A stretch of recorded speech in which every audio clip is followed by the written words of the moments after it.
and I'm from Harper's Bazaar Arabia. I'm the editor-in-chief. I've been in that role for about 9 years. Harper's Bazaar is the leading luxury fashion magazine in the region. We've been going since 2007.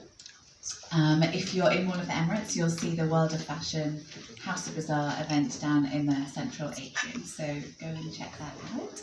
I'm really, really delighted to be joined here today by Law Roach, huge fan, personal fan, as well as professional, so it's really, really incredible to have you here. Thanks for coming all the way. Well, thank you for having me. How's that jet lag holding up? It's here, it's real. The jet lag is real. The jet lag is real, but I'm very excited and honored and happy to be here with you guys in Dubai. It's been a great couple of days and I'm falling in love with this country, so thanks for having me. I'm going to let you sit down because I don't want the jet lag to to knock you out. I'm just going to say a couple of words to introduce Law. So Law is, by his own words, an image architect, and he grew up in Chicago, I believe, and found a love for vintage fashion. So had a vintage fashion store, Yes. and at one point this super hot, super beautiful young girl who at the time must have been, I don't know, like, how old was she? 13, wow, turned up and needed a look to wear for a Justin Bieber premiere. I mean, didn't happen to me when I was 13, but anyway, and that was Zendaya. It was, yeah. And you kind of spotted her potential, put her in some wacky Alexander Wang creation, I think. Mm-hmm. And from then on, have just built this incredible relationship with Zendaya, who's, you know, really revolutionising, I think, the way young girls in the entertainment industry are portrayed, with intelligence and respect, and, you know, a nod to diversity and female empowerment. She's just a really great role model, I think, for that younger generation. So that's kind of started the move into more celebrity styling, I guess would be the traditional term She for wears everything. Say it all night. She does my whole life.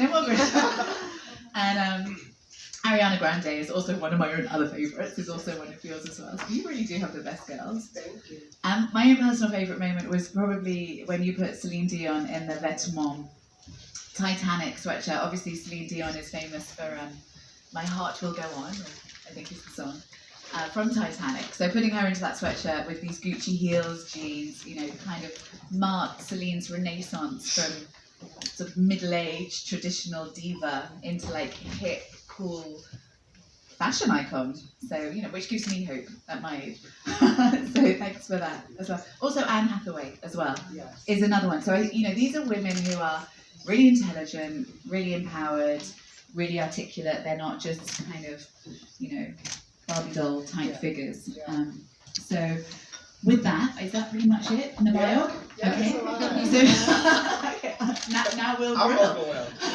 So tell us in your own words why fashion is so important to you and how you got into fashion in the first place. So I think fashion is really important because it is our calling card. It is what we use to articulate ourselves to the world. You know, you create this voice and you create this story and you use your clothes to help tell that story. You know, so before anyone hears us speak, before anyone knows what our stance is, well, anybody know anything else, they see us. You know, and you can look at someone and you can tell so much about them the way they dress. Like if you see a girl with motorcycle boots and a motorcycle jacket and a funky haircut, you're like, okay, I know this girl, you know, because again, we use fashion and we use our clothes to tell our story. We walk through, that helps us walk through life. And I also really believe that you can't, if you feel great and you look great, you can't have a bad day. There's no way you can look in the mirror and like, oh my God, I look amazing, and then go out and be sad and go into the world and not be happy. So fashion is very, very powerful. And I learned that as a young boy, just the power that it gives you. What do you think of the fashion in Dubai from what you've observed over the last couple of days? You know, this is the thing about me. I'm so inspired by women. People always like, why do you do this? Why do you work so hard? And I really work this hard because I really do love women. I think that you guys are incredible. The things that you do every single day. Boys don't have to do that. Like, I got up, I took a shower, I was spraying on some cologne, women, it's a process, it's an art form. It really is an art form to be a woman. And so when I got to Dubai, I was really excited because I haven't been here to look and to watch the way that women do things here, and I'm blown away. It's the cultural aspects, and everybody's so beautiful, everybody's so well manicured, and the makeup, and so for me, it's like a kid in a candy store. I'm just like, oh, look at her, look at her, because everybody, the way they present the fashion and the style is really incredible. Yeah, and I love that you say that about women. And how does that parlay into the women that you work with? What's the relationship between the celebrity and the stylist? And I'm blessed to have really good, intimate relationships with my clients, and they trust me because I'm not a shy stylist. I'm known for taking risks and pushing a bit, but I'm not pushing my clients. I'm actually just pushing their agenda to the world. So yeah, I think Zendaya and we have the closest relationship because I've been working with her again since she was 13. So we've kind of grown we've grown with each other. Our careers have grown with each other. We're synonymous with each other, which is really cool. What's the question? I think for you, the relationship. It's about the woman rather than the. No, it's not. So I think the greatest compliment that I ever received was from an editor who told me that it was actually Edward Enninful from British Vogue. He told me, he was like, there's something different about the way you dress your girls. He's like, it always seems like a walking editorial, but it always seems like it's real to who they are. So when I get a client, what we start off is research. So I want to see everything you've ever worn. I want to see all the choices you've ever made, good or bad, and try to figure out who they are on the inside. So the Celine Dion that everybody went crazy about, and this big fashion thing, it's always been Celine Dion. I don't think that anybody ever gave her the opportunity to really show that. So when I started working with her, we have these crazy. I have so many great Celine stories, guys.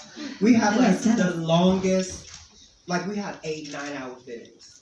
She wants to try on every single piece of clothing on her rack. She loves fashion, and I just don't think that the world put the two Celines together. And so when I saw that and I noticed that and I started to know who she was, I'm like, okay, you're that girl. You want to be that girl. So what I did as a stylist, I just helped her be that girl. It's not that I created anything. I just found out what it was that she wasn't given the opportunity to show the world. And so that's what we did. She was always that girl. Zendaya is that girl. Zendaya is a risk taker. Zendaya wants to wear different hair and hair colors, and she wants to wear a butterfly dress that really looks like a butterfly, because she's really that girl, and now she's turning into that woman. You understand what I mean? So I don't push. I don't have an agenda when it comes to my clients. It's literally to find out who this woman is and help her be the best of that woman. Yeah, if that makes sense. And going back to Zendaya, you really had huge belief in her from the start. And there were a few things I think that happened, the Angara dress and the doing the same dress thing. Can you tell us about that? Sure. Why you believed in her and how you pushed her forward? So I think when we met, it was just magic. She was a very young girl. She was very beautiful. And I felt like it was something special about her that I wanted to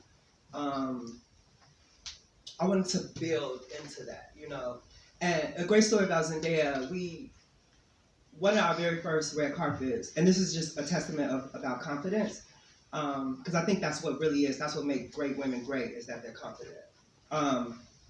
So we were going on this carpet, and so, it was this outfit, and then she was like, well, what if no one likes it, or what if they say bad things about it? And my response to her, and this is the only time we've ever had this conversation, I said, who cares? And when you get to a point where you're at the point where you don't care what other people think about you or say about you, the world is yours. And I gave her that lesson at 14 years old. And so every carpet, every event, every thing that she had to do from that day on.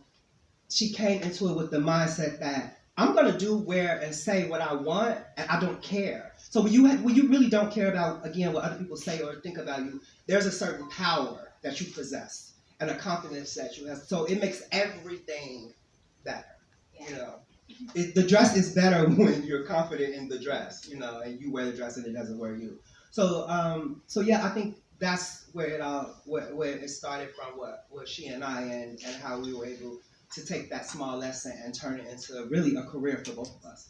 Yeah. And tell us about that sneaky thing that you did with putting her in the dresses. Sure. So in Hollywood, I'll give you guys a little lesson of how celebrity styling works.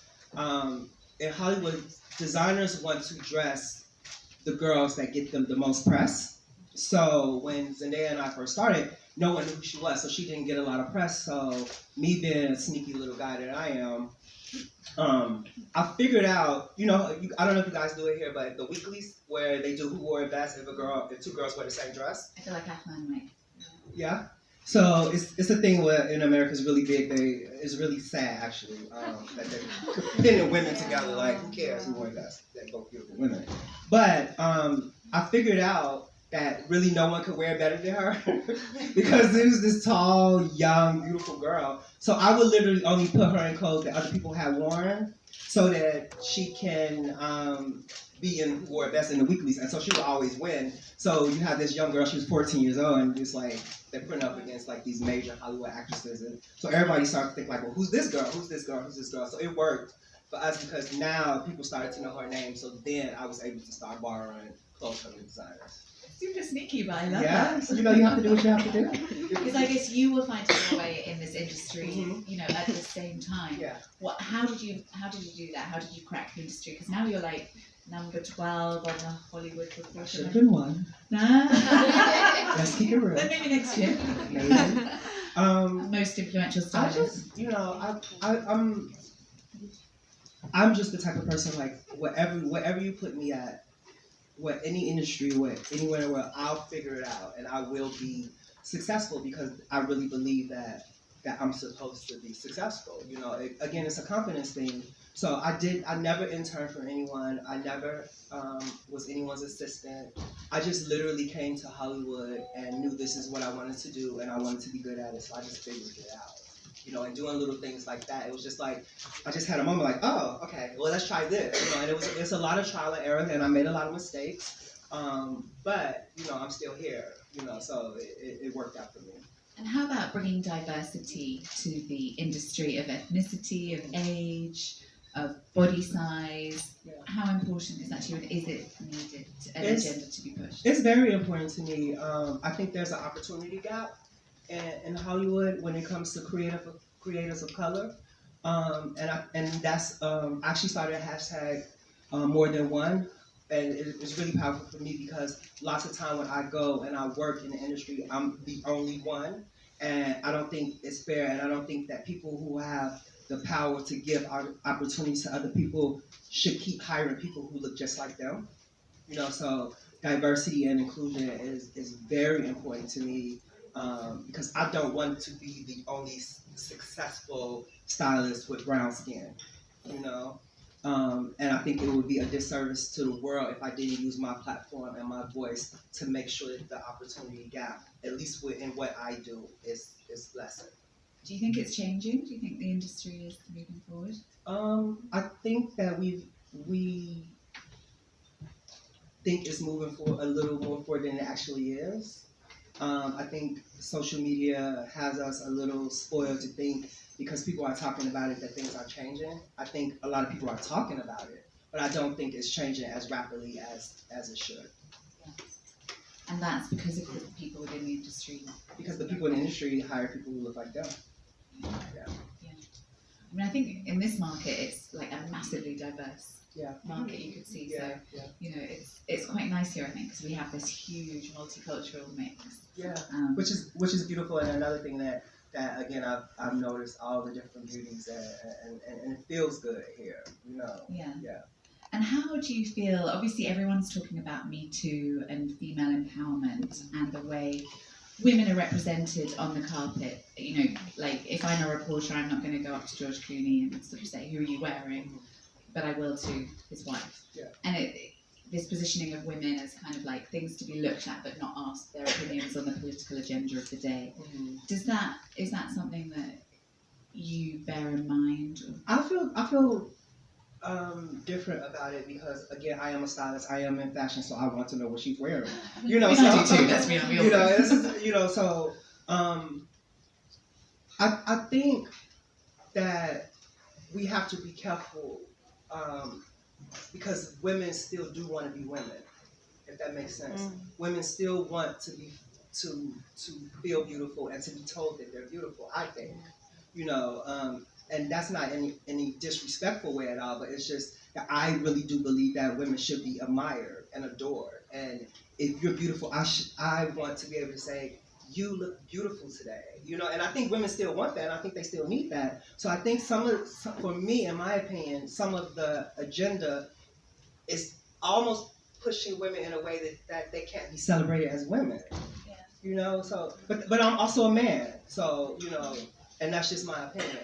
Maybe it's both. Maybe you need to be able to admire the woman, but then also value her brain and ask her, you know, something. I think women should be celebrated in all aspects, like their intelligence, their beauty, what they wear, their shape, their size. Like I really genuinely love women. I think it's something so special about being a woman, and not in a way that I want to be a woman or you know, but I growing up with my grandmothers and just saw the process of just being a woman. That is literally, I would literally do this job for free if I could afford to. If I was like rich, I would just work because you know I really enjoy that. That it's almost like a drug for me to watch women get their hair done and their makeup and just see everything that goes into it because I cannot fathom getting up every single morning and having to do these things. Yeah. Do you ever want to kind of go up to someone and say, "No, honey, move this or do this"? Or all the time. I always want to give a little tweak, you know. But you know, it's really hard when people walk up to me and say, "Oh, you're a stylist. Like, what do you think of my outfit?" Because I'm like, "Do you really want to know?" So I'm just like, "Oh, you look great," you know. But I also think that women should not listen to people like me to dictate what you should wear. I always tell my clients, if you like it, try it on. When you have it on, if you love it, wear it. Simple. Are there rules, do you think, like particularly around body size or age or what, you know? Not at all. There are no rules. Please do not let anyone tell you what you should wear. No. So anything, or anything that you're comfortable in or that makes you feel powerful. Yeah. Again, if you like it, try it on. If you love it, wear it. Because if you love it, everybody else will love it eventually because you're going to radiate in it. Do you feel like there's a danger with Instagram and social media and things that everyone kind of converges on the one thing or the one trend and buys it just because everyone else has got it rather than whether it suits them or speaks to them? Yeah, we've all become victims of social media. And especially in my industry, when people come to work for me, they see the end result. They see the beautiful girl in the beautiful dress, but what they don't know is it's taken 7 to 10 days to make that happen. It's a lot of work, and I just think 10 days. Yeah. I mean, we have to find the dress, we have to get the dress, we have to fit the dress, we have to alter the dress, we have to put the dress on, we have to take the dress off and send the dress back. So it's dry clean it. Yeah, it's so unfair for people to see the end result and think that is what this job is because it's really not. Yeah. And also, I guess to think it's easy. I think you can look at pictures of these celebrities and just think, oh, they're naturally. Yeah. Social media is not real. It is the best. It is the person at their best, and we are not always at our best. So it's not real. And I think what's happening, I feel like there's a shift where we are starting to understand that everything isn't perfect all the time, you know. And so I think we're all victims of that and seeing someone that we like in something and thinking that is suitable for us and it suits us, and that's not, you know. Do you have a digital detox? Do you ever kind of switch it up? I try so hard. You're following on Instagram. I am addicted to, like, I have 2 phones and I literally will be on Instagram on one phone. I'll sit the phone down, pick up the other phone, and go right to Instagram. Like, it's bad. Now they have this screen time report thing, don't they? And I'm like freaked out when it comes up telling me. And then I got the analytics on my Instagram, and my Instagram followers are addicted to Instagram just like me. They actually open Instagram at least 80 to 100 times per day. That's sad. We need to do something. We need to do something better with our lives. So what do we do then with Instagram being so? I mean, like, let's face it, it's there. People are opening it 100 times a day, and I guess everyone wants a different outfit or a different look or a different vibe each We're time. nosy. We want to see everybody's life. We want to see what everyone's wearing. We want to see what's new. Yeah, it's very. I must admit, I am very addicted to it. I mean, what do we do if we haven't got you? You know, Thank you. and we I hope everyone's following me. Luxury law. luxury law, and luxury law. So how would you advise people who want to like make their gram super cool, and how can we? I am, and I don't want to sound preachy at all, but I am a very big supporter of people just being who they are, authentic, being your authentic self. I think everyone in the world, like we all, are craving authenticity. And so just be you, and you know, present yourself to social media authentically you. And I think when that happens, people are interested, because we all know when someone's fake, and we all know like when your pictures are overly face-tuned. Like we know, like we're not stupid. We like, girl, you don't really look like that, you know. And then so when you meet these people, you're disappointed because that's not the person that you fell in love with. You know, that's not the person whose social media that you always go to and you want to be like, and then you're disappointed. So when you're authentic and you present and project yourself as who you really are, when people meet you, they're like, oh wow, you know, it's really you. You know, if they get a chance to meet you. But I would just say, just be yourself. Who do you love on social media? I am actually, this is so crazy, I am actually obsessed with Eva Chan from Instagram and her children. Does anybody follow Eva? The Eva Chan knows with the apple. And I know everything, Ren. I know what they eat for lunch. Like I know everything about those kids. I'm like, let me go and see if Ren ate her lunch today. No, like so, like she gives me hope for it, that you can be successful and interesting and still have a family. And so yeah, Eva Chan, I'm obsessed. So your favorite with Instagram child, account works for Instagram. Exactly. We really are in trouble. Right. She knows. We what can't she's escape the Instagram bubble. doing. She knows what she's doing. She's great. Anyone else who you love? Who else do I love? I follow so many. It's so funny because people never believe that I follow thousands of people. I'm just a fan of people. I like to watch, and but what's the one other one? Oh, Diane Prada. Yeah. Oh yeah. Diane Prada for sure. Yeah. Diane Prada is Savage. But also a historian. Also, you can learn so much. Yeah, I've learned so much from Diane Prada, and I've actually DM'd them. Because it's two, it's a guy and a girl. I actually DM'd them to get fashion facts before, and they like 10 minutes later they write a whole. This is what happened. They're great, yeah, smart. She's really smart and intelligent. Yeah, I think that's a really interesting case study where someone's taken extreme academic knowledge but completely applied it for a tech generation. Mm-hmm. You know, and they are shady, yes. Yeah. Shady. They really are. You don't want to be on that. You don't want to be on their bad side. They are shady. Do you ever have to check, like you wanted Zendaya to be wearing stuff that someone had worn before, Mm-hmm. so it can play both ways. Yeah. I wouldn't do that now, but it was great in the beginning. Yeah, It helped launch. Yeah. What advice would you have for anyone here who wants to kind of go into styling, and how do you think the industry is going to change? My biggest advice I always give everyone is that learn the industry, learn as much as you possibly can, because it is a business. You know, it's not all glamour and pretty dresses. It is really a business. Like I have assistants in New York, LA, and London. So, and I'm managing all that in different time zones. Like I'm up here, I'm up to 6, 7 a.m. because yesterday I had 3 fittings. You know, I had a fitting with Zendaya, Mary J. Blige, Jennifer Hudson, and I have to run my business. So it's really a business.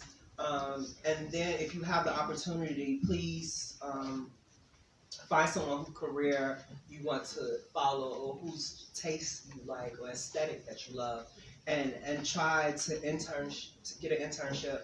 Intern as long as possible. Learn the basics, the small things. Learn the structure. Learn how to properly package a box. You know, it's all things that you need to know for when you start your business. Like I told my assistant, you know, the way the clothes are on hangers to go back to the showroom is a part of my business and my aesthetic. You know, so it's so many things to learn, and learn as much as you possibly can. And after interning, assist as long as you can, because it's so many small things that you're going to be responsible for when you get the opportunity to have your own clients that you just need to learn. Everybody wants to, you know, get a client, put a dress, post it on Instagram like, oh, I'm a stylist, but there's no longevity in that. You really have to learn the business. You have to learn how to nourish relationships. You know, this business is all about relationships. You have to learn when to push your client and when not. You have to learn when to talk and when to be quiet. It's so many things that goes into being into this business and becoming, you know, extremely successful at it. Mm-hmm. What's the worst mistake you've ever made? That's a great question. The worst mistake I've ever made. I don't. Letting someone else do my work for me. Yeah, letting not being available to do things that I should have been doing, and letting an assistant do it, and I think it kind of cost me a client that I really wanted to work with. Yeah. And how? So with the fittings that are going on now, that are going overnight, are you doing that on like WhatsApp? I'm doing it on message or FaceTime, WhatsApp. Yeah, looking at every single. I need to see every single picture. I need to see every look. I need to be able to verbally look at my client so that we can make the final decision and make sure it's right. And just I give a lot of myself. You know, I sacrifice a lot. No kids, no dates, no life. You know, it's just work. It sounds sad, but I'm really happy and grateful for my success. But it is a consuming business. I have a lot of clients. Like I dress Anne Hathaway, Ariana Grande, Demi Lovato, Mary J. Blige, Tiffany Haddish, Tom Holland. I have like a huge roster of like really powerful women and men. You know, Zendaya and Isabel Monet, who just got casted to be Dora the Explorer. Like, I have a range of 716 to 50. You know, with Madame Dion. You know, so and these people are the biggest stars in the world. So they require a certain amount of attention, you know, and a real high level of work, you know, and so it's consuming, you know. Yeah, I feel like you should be a bit of a psychologist. Yeah, it's all psychological. I tell you, that's another point I always make. This job is very cerebral. You know, people think it is not about putting a pretty girl in a pretty dress. That is the last part of it. Because everyone has insecurities. Yeah, and everybody has opinions. You know, you have a manager, you have a publicist, you have a boyfriend, you have a wife, you have a husband, you have everyone in that has an opinion, and they have the right to have an opinion because these people that I work for, these people are businesses. These people are multi-million-dollar businesses.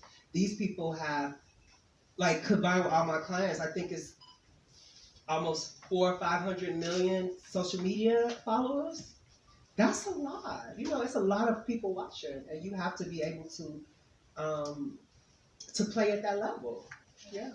Well, you're doing an amazing job. I'll stop monopolising you now and give the audience the chance to ask some questions. Please, I love questions. Is there, yeah, see, he loves questions, so don't be shy. Are there any mics? Yeah, mics or shouting? You can do both. Hi. Hi. So I had a question for you of any advice you might have for up-and-coming fashion designers, because, you know, I'm sure you can give a lot of advice to stylists and bloggers, but as an emerging fashion designer, do you incorporate up-and-coming brands into your work? Do you focus more on the established brands because it's safer? What advice can you give to it? No, well, I actually built my career and I think Zendaya's fashion profile by using emerging designers. Like, I'm always I mean, you know, the big ones are great. The houses they're wonderful. But to me, sometimes it could be a little bit overworn. So I'm always trying to look for things that excite me and that will excite my followers and my clients' followers. So I am a big supporter of emerging brands. And as far as advice of being a new designer, for me, the biggest thing is to find out and really know who your girl is, who your client is, who is the woman that you're designing for. And when you figured that out, don't leave her. You know, keep designing for her because that's your customer and that's who's gonna, help you grow and help you to be successful the thing about success is relatively easy to achieve. You know, if you work hard, you'll be successful. What's hard about it is maintaining it. It's maintaining the success and staying at a level and growing, even higher. So if you figure out what your aesthetic is and who your girl is, who you're designing for, I think you'll be successful that way. How do you discover the emerging brands that you work with? Instagram. I open it up 100 times a day. I'm gonna find something. I'm hoping this is being streamed on Instagram. Gonna find something. Yeah. Maybe Eva's watching. Yeah. I hope that was helpful. We've got one here, Yeah. please. Sorry. Sorry. We'll bring it forward. Hi, I'm Asma. I'm a makeup artist and fashion stylist as well. So my question is, I don't know if it's a bit different in Hollywood than here in Dubai, but I was just wondering, how do you approach your clients? How do you meet with your celebrity clients for the first time? Like, what do you do to grab their attention? If someone like you didn't work with them before, I mean now you're big, and I mean before when you started. And the second question is, like, how do you work with them? Is it on a yearly basis, or is it on separate projects, for example? How does that work? So I'll answer the money question first. It all depends. It all depends. Sometimes we get paid per look. Other cases we will be retained, so that means we'll get a certain amount of income for a month or whatever, and so it varies. It really varies depending on the client and who's paying for it.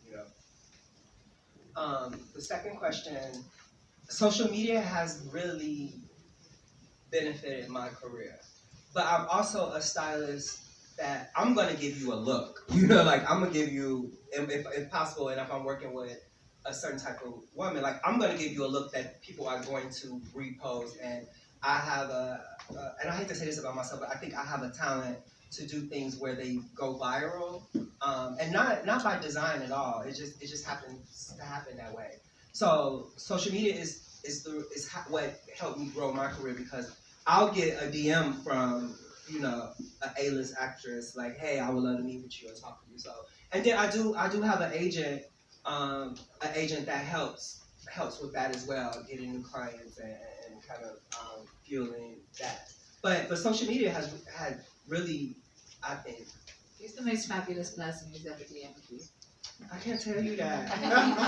But I'm DMing with someone right now I'm excited about. Yeah, but it's just, we are living in an age of, I mean, everybody knows social media helps push, the narrative in all industries. Did that answer your question? Yes. Okay, cool. And I think a lot of designers and brands find success through gifting to stylists. Do you feel that's an effective approach, or if you didn't ask for it, does it kind of annoy you when you're constantly gifted things? That's so funny to be annoyed to be gifted things. Yeah, but I try to tell designers, like, I try to really be honest, like, she would never wear that. I appreciate you. It's so funny because people will get mad if you don't take their gifts. So I'm like, but she's not going to wear it. Like, it's going to sit there. So I think that it's really careful and smart for you to give. It goes back to what I told the designer. Know who your girl is. Like, and know what your aesthetic is. And if that doesn't match with something that I'm doing with my client, then it's a waste of time and it's a waste of money. And I appreciate the sentiment, but no. Yeah, I think it goes back to being thoughtful and being intelligent and realizing that, as you said, it's not just about putting a dress on a girl. It's about telling her story, telling her. You know, it comes back to that narrative. Yeah, but I was gonna say, what do you think the correct approach is for gifting? Like, would it be to first contact you? Yeah, and contact me and let's have a conversation about it. It's Yeah. like, you know, we should just don't say, oh, I want to send this in there. Like, you know, do you think Zendaya is gonna wear it? Because I'm the person who's gonna dress her in it. And if I say I don't think so, or it may be great and say, yeah, please send it, and I'll try to make it work because I do understand the power of putting certain things on certain girls. You know, Zendaya has a lot of influence. Ariana Grande has a lot of influence. You know, but it just has to work. It has to be organic, you know? Great. Well, thank you so much. I'm being signaled to end. Can We've got. Can we let's squeeze do one one more? more. Let's do one. Yeah, sorry, is it alright? Yeah, please go for it. Because I know people are behind. Alright, I want to know now in this region that, like you just mentioned, that you're observing the region and every Arab girl or, you know, mashallah, everybody's beautiful in their own way. But we, in the modest industry, is kind of blooming at this point. But we are kind of challenged and restricted, like how it's in Hollywood, it's, you know, wide variety. But with our modest fashion, it's kind of, you know, restricted. So is there anything that while you were watching and observing something in your head that sketched, you know, I would like to style it this way, I would like to style it that way. Is there any ideas that popped in your mind regarding this? What's so funny about what you just said is that the modest fashion is what I've been most attracted to. I think the way that you guys, put things together, like I think you look incredible. I think the tiny bit of sparkle on your head, on your hair wrap is stunning. It's like Thank you. I think that takes more creativity and more imagination and more style to do what you guys do. There was a woman at the Harper's house yesterday, and she looked incredible, like this blouse and had this collar, she had this sweater, and she was like, oh, and that's the first time I heard the term modest, the modest fashion, and I was just blown away with her. You know, I was like, you're the best dressed, you know.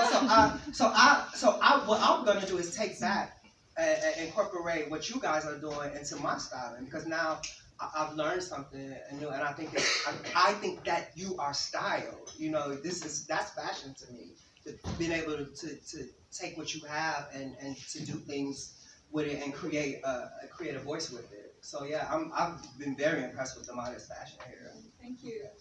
Great. Well, Thank you guys. well done. Thanks so much, everyone.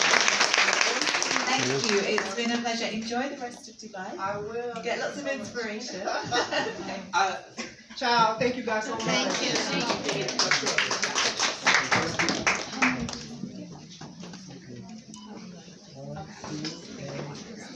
One more. One, two, and